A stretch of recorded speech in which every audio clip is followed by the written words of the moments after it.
علامہ اقبال علیہ رحمہ نے ایک شکوہ بیان کیا ہے ابو جہل کا، جو اس نے کعبے کے پردے کو لٹک کر کے پکڑ کر کے زار و قطار رو کے اللہ سے کیا ہے، اور شکوہ حضور کا کیا رب سے۔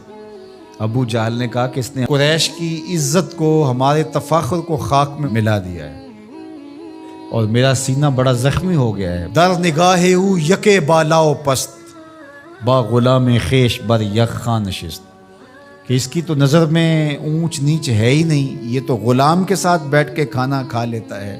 تو اگر یہ دین یہ لے کر آیا ہے تو پھر قریش کا وقار کدھر جائے گا؟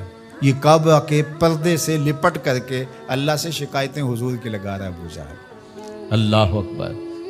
تو وہ غلام کو انسان نہیں سمجھتے تھے۔ جب غلام آقا کے جوتے اذن کے بغیر چھو بھی نہ سکے، میرے حضور معراج سے واپس پلٹیں اور کہیں بلال تو کون سے نیک عمل کرتا ہے، جنت میں میں تیرے قدموں کی آہٹ سنتا رہا۔ کیا خیال ہے اس ایک جملے نے دور غلامی کی ساری تھکن اتارنے دی ہوگی، اور بلال فرش سے اٹھ کے فراز عرش پہ نہیں پہنچ گیا ہوگا۔ حضرت سیدنا عثمان غنی رضی اللہ تعالی عنہ جمعے کی تیاری کرتے۔ جمعے کی تیاری ہوتی ہے غسل کیا جائے، کپڑے بدلے جائیں، تیل لگایا جائے، خوشبو لگائی جائے، تو تیاری میں ایک شامل یہ تھی غلام آزاد کیا جائے، ہر جمعے کو ایک غلام آزاد کیا۔ حضرت عبد الرحمن بن عوف رضی اللہ تعالی عنہ نے حضور کی دی گئی ترغیب سے زندگی میں 30,000 غلام آزاد کیے۔ اتنے طریقے دیے غلام آزاد کرنے کے، قسم توڑ بیٹھو غلام آزاد کرو، کفارہ زہار میں غلام آزاد کرو، روزہ توڑ بیٹھو غلام آزاد کرو، کفارہ قتل میں غلام آزاد کرو۔ ویسے ترغیب دی تو آج دیکھتے ہیں کہ غلام نہیں ہیں۔ اسلام نے اتنے طریقے دیے، اور کافر کو بھی آزاد کرنے کا ثواب ہے، مومن کو بھی آزاد کرنے کا ثواب ہے۔ لازمی نہیں کہ مسلمان غلام کو آزاد کرو، کافر غلام ہے تو اس کو بھی آزاد کرو، اس کا بھی تمہیں ثواب ملے گا۔ ایک جان کو آزاد کرنا ہے۔ اور پھر ہوا کیا کہ مسلمانوں نے غلام آزاد کرنے شروع کر دیے۔ آدھی دنیا غلاموں سے بھری ہوئی تھی، آدھی آقاؤں سے بھری ہوئی تھی۔ اب غلام آزاد ہو گئے اور وہ امتیاز بندہ و آقا ختم ہو گیا۔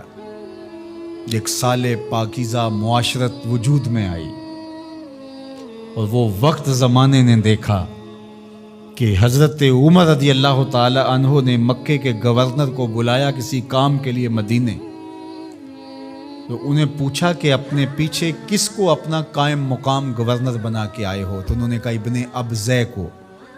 انہوں نے کہا یہ ابن ابزے کون ہے؟ میں نہیں جانتا۔ کہا یہ ایک غلام ہے۔